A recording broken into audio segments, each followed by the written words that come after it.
One of the most noted authorities on the F-35 has some interesting things to say about the jet, including how it would fit in with European air forces and how suitable the fighter is for the air war over Ukraine. Billie Flynn, a former Lockheed Martin test pilot, also talked about how the jet represents a massive leap forward from older, Soviet-designed fighter jets, noting that the pilots who trained them would be unable to learn how to fly the F-35. Flynn also believes the F-35 is the only jet that can survive in the lethal air environment over Ukraine. Billie Flynn is one of the most accomplished test pilots around. Flynn originally flew CF-18 Hornets for the Royal Canadian Air Force and later flew as a test pilot for the Eurofighter Typhoon. He later went on to fly for Lockheed Martin for 17 years, from 2003 to 2020, in support of the Joint Strike Fighter program. Flynn is a big fan of the F-35, and if there's anyone who knows the jet inside and out, it's him. Flynn touched upon a number of points about the F-35. One of the most interesting is his assertion that pilots in Eastern European countries that still fly Soviet-era fighters are just going to be unable to fly a fifth-generation jet like the F-35. 3 NATO countries, Slovakia, Bulgaria, and Poland, still fly the Soviet MiG-29 fighter jet, classified by NATO in the 1980s as the Fulcrum.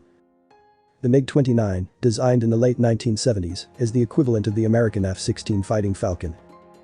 The collapse of the Warsaw Pact in 1989 and the absorption of most countries into NATO means that some countries fly both MiG-29s and F-16s. And, as it continues to modernize, Poland will soon be in the unique position of flying MiG-29s, F-16s, and F-35s. Does this mean the Polish pilot could fly all three? Not so fast, says Flynn. He contends that pilots that have flown Soviet-era fighters for the bulk of their careers would simply be unable to effectively fly the F-35. The MiG-29 is a completely different aircraft built with different design philosophies in mind. The MiG also lacks the technological sophistication of the F-35, from the stealthy design to the distributed aperture system that allows the pilot to see through the sight of his aircraft. A pilot unused to such advances, flying on muscle memory and learned instinct, might not properly take advantage of everything the F-35 has to offer. Flynn believes that Poland's Air Force, which could soon fly all 3 jets, would likely push F-16 pilots into the F-35, leaving MiG pilots to close out their careers on the aging jets. Flynn also believes that the F-35 would dominate in the air war over Ukraine because it is exactly the environment the jet was built to excel in. The war has already claimed more than 3 dozen fighters and attack jets from both sides.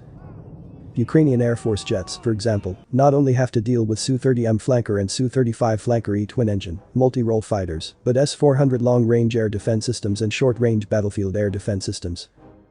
Russian fighters must contend with Ukrainian fighters, Ukraine's original air defense network, and now an increasing number of surface-to-air missile systems donated by NATO. The F-35 is only the second fighter jet in history developed with stealth technology from the ground up, and specifically with the S-400 missile system in mind. Furthermore, Flynn believes the jet's network of sensors and ability to share data with other aircraft and ground assets would make it an efficient air defense killer, identifying S-400s and similar platforms, and then killing them with ruthless efficiency. Flynn asserts that, while nobody wants NATO dragged into the war, if it was, it would completely destroy the Russian forces.